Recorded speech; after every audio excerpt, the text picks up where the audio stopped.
Hello students, good morning to all of you. Today once again we start our live class. First of all we discuss assignment what we have given last stage in narration. Match everybody the assignment. Define question number first. Define narration and its kinds.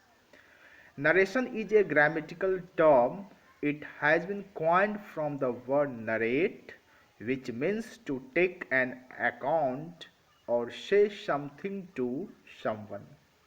It has two kinds. First one directly, second indirectly. Now question number 2 and 3 you may read it by self. No need to match it again. Come on, question number 4 to all of you. Question number 4, question first. He said to his parents, I have done my best and can do no more. You just change it into indirect narration.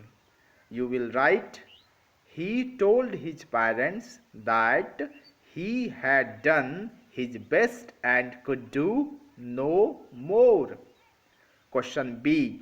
Match everybody. The dying man told his son that he was leaving him a treasure buried in his field. Question C. She told me that her father had gone to Mumbai last week. Question number D. Question number D. The doctor told him that he had fallen ill because he had overeaten the previous day. He asked his son if he had seen the Taj Mahal. Question F. He asked me if I played hockey. Question G. The servant asked he should lay the table then. Question H. His father told him his father asked him why he had misbehaved. Question I. He asked her if she could lend him her umbrella. Question number J. The teacher asked Ganesh why he was not taking the examination. These are the assignment of narration. Now we have come to the new chapter of moments, as we have told earlier to all of you. So come,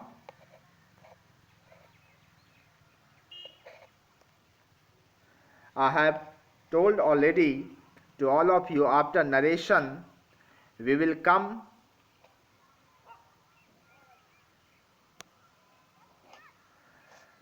the first chapter of moments book, the lost child, खोया हुआ बच्चा. A child goes to a fair with his parents. एक बच्चा अपने माँ बाप के साथ मेला जाता है. He is happy and excited. वह खुश है, उत्सुक है, and wants और चाहता है sweets and toys displays there. वहाँ पड़े हुए खिलौने को, मिठाइयों को वो लेना चाहता है. But his parents don't buy them for him. लेकिन उनके पेरेंट्स उनके लिए कुछ भी नहीं खरीदते हैं. Why then does he refuse when someone else offered them to him? This question is given here by author. and we will read this lesson, then we find the answer of this question कि क्यों बच्चे किसी दूसरे के देने के बाद sweets और मिठाइयाँ वो लेने से इनकार करता रहा, क्यों? So we will know answer of this question after reading this lesson. So we start the lesson. It was the festival of spring. From the wintry shade of narrow lanes and alleys emerged a gaily clad humanity. वसंत का ऋतु, वसंत का festival चल रहा था. From the विंट्री set, that means winter season अभी अभी हाल में ही खत्म हुआ ही था. इसके बाद स्प्रिंग सीजन आता है. सभी लोग गलियों में अपने नए नए कपड़े पहन के बड़ा खुशी हो के सब लोग बाहर निकले थे. Emerged out, that means came out. Some walked, some rode on horses, other sit being carried in bamboo and bullock cart. कुछ टहल रहे थे, कुछ घोड़े पर चल रहे थे, कुछ बैठे थे, कुछ बैलगाड़ी पे चल रहे थे. One little boy ran between his father's legs, brimming over with life and laughter. एक छोटा बच्चा जो अपने फादर के साथ अपने फादर के पैरों के पास दौड़ता आ रहा था. Brimming over with life and laughter. Brimming over, that means when you fill the water in a glass, and when you fill it enough and it is come out of the glass, as a same way हमारे जीवन में जब खुशियां बहुत ज़्यादा उमड़ कर आती है तो उसी को कहा जाता है जीवन. और खुशियों के बीच वो ब्रिमिंग ओवर हो रहा था, काफी ज्यादा ही खुश हो रहा था.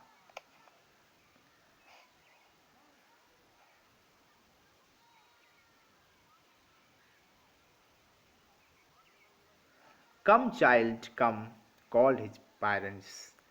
उनके माता पिता बच्चे को बुलाते हैं, आओ बच्चे.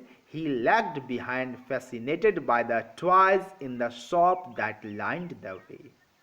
वह पीछे रह गए थे, वह आकर्षित हुए थे वहाँ पड़े हुए दुकानों में जो खिलौनों को देख के वो काफ़ी आकर्षित हो गए थे, जिसके वजह से वो पीछे पड़ गया. इसीलिए उनके पेरेंट्स बुलाते हैं, come child come. He hurried towards his parents, his feet obedient to their call.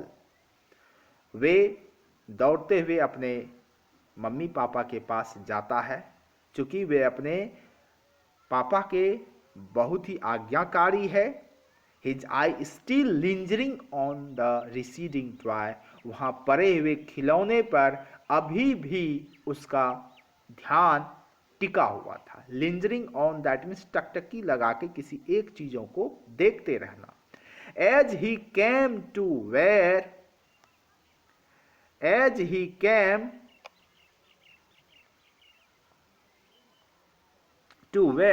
they had stopped to wait for him. जहां उनके माता पिता उनकी प्रतीक्षा करने के लिए रुके थे, वे वहीं आए.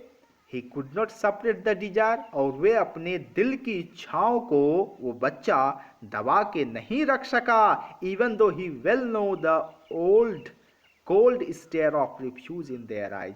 जबकि वे अपने माँ पिता के आंखों में इनकार की भावनाओं को परख लिया था कि जब भी वो कुछ मांगेगा उनके मम्मी पापा ना ही कहेंगे. उसके बाद भी अपने दिल की इच्छाओं को वो दबा के नहीं रख सका. I want that toy, he pleaded. He pleaded, that means he requested. I want that toy. मुझे वह खिलौने चाहिए. His father looked at him red-eyed. उनके फादर लाल लाल आंखें करके उसकी ओर देखता है. In his familiar tyrant way. जिस तरह से फादर कभी कभी अपने परिवार में एक तानाशाही जैसा व्यवहार करते हैं, उसी तरह से मेले में भी उसके साथ किया.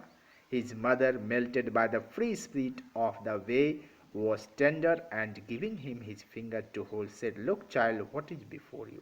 उसकी माँ ममता से पिघल गई और अपनी उंगली को बच्चे की ओर बढ़ाती है, कहती है इसे पकड़ो और देखो तुम्हारे आगे सामने क्या है। It was a flowering mustard filled pill like melting gold as it swept across miles and miles of even land. तुम्हारे सामने सरसों का खेत है जो मीलों मीलों दूर तक फैला हुआ है और कैसा दिख रहा है, सोने के जैसा, मेल्टिंग गोल्ड जैसा वो मेल्ट हो रहा है, पीला दिखता है। A group of dragonflies were bustling about on their gaudy purple wings, intercepting the flight of a lone black bee of butterfly in search of sweetness from the flowers.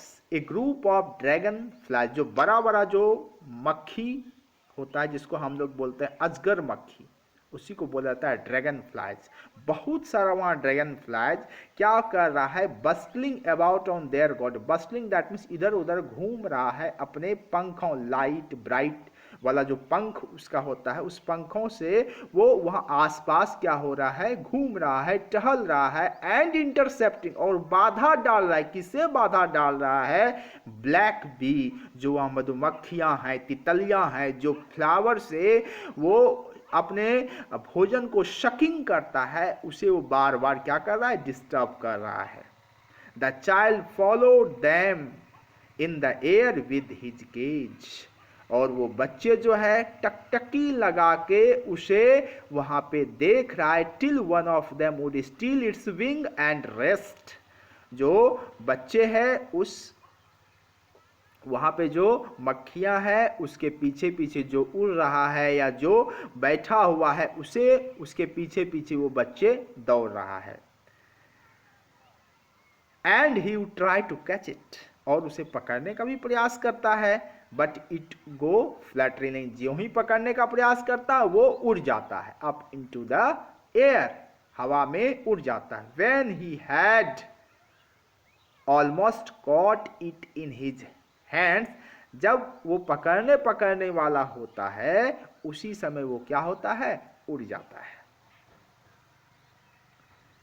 When he had almost caught in his hand, then his mother gave a cautionary call, come child, come on to the footpath. तभी उनकी mummy जो है उन्हें एक warning भरा एक बुलावा call करती है कि आओ बच्चे, फुटपाथ पे आ जाओ। He ran toward his parents gaily and walked abreast of them for a while. वे अपने माता पिता की तरफ दौड़ता है खुश होके, एंड कुछ क्षण के लिए उनसे आगे निकलता है, फिर जल्दी ही सुन लेफ्ट बिहाइंड, और फिर वो पीछे छूट जाता है। कैसे पीछे छूट जाता है? Attracted by the little insect and worms along the footpath that were teeming out from their hiding place to enjoy the sun. जो वहाँ रास्ते में छोटा छोटा कीड़े, इंसेक्ट या वर्म्स रहते हैं, जो जब भी धूप होता है, धूप सेकने के लिए वो जब बाहर आता है, धूप में अपने आप को जब वो थोड़ा सा प्ले करने के लिए जब वो बाहर आता है, उसी के साथ वो खेलने लगता है, उसी में वो अपने पेरेंट्स से फिर से पीछे हो जाता है। Come child come, his parents called from the shade of the grove where they had seated themselves on the edge of a well. He ran toward them. आओ बच्चे आओ, his parents called from the shade of a grove. आओ बच्चे आओ, उसके parents फिर से उसे बुलाते हैं। इस बार grove that means a small tree, छोटे छोटे वृक्ष का एक समूह है, वहीं की छाया में उसके फादर मदर रुके हुए हैं। एक वेल दैट मीन्स कुएं के किनारे पे बैठे हुए हैं दोनों, और वहां से अपने बच्चे को बुलाते ही रैन टुवर्ड देम, बच्चे अपने माता पिता की तरफ फिर से दौड़ के जाते हैं।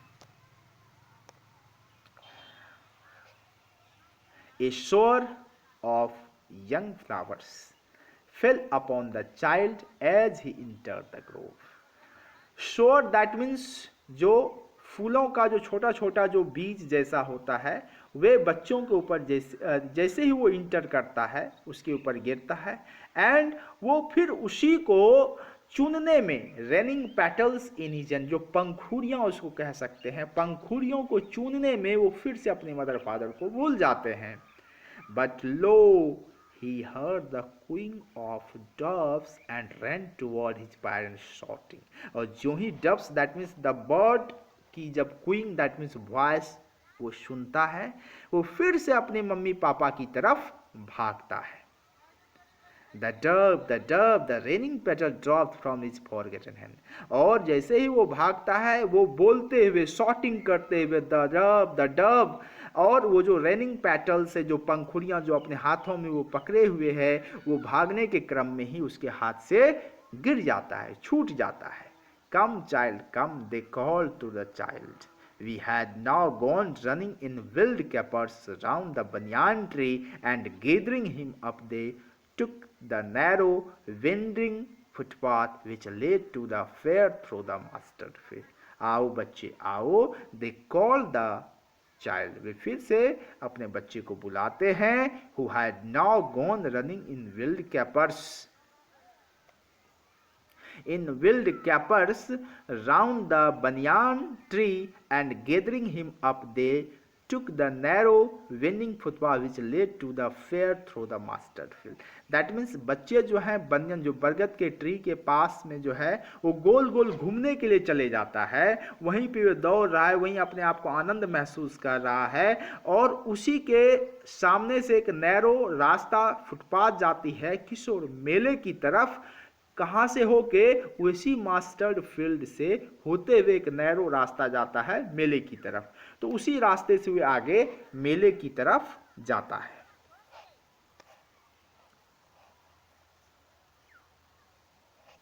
As they heard the village, the child, as they neared the village, the child could see many other footpaths full of thorns converging to the willful of the fair, and felt at once repelled and fascinated by the confusion of the world he was entering।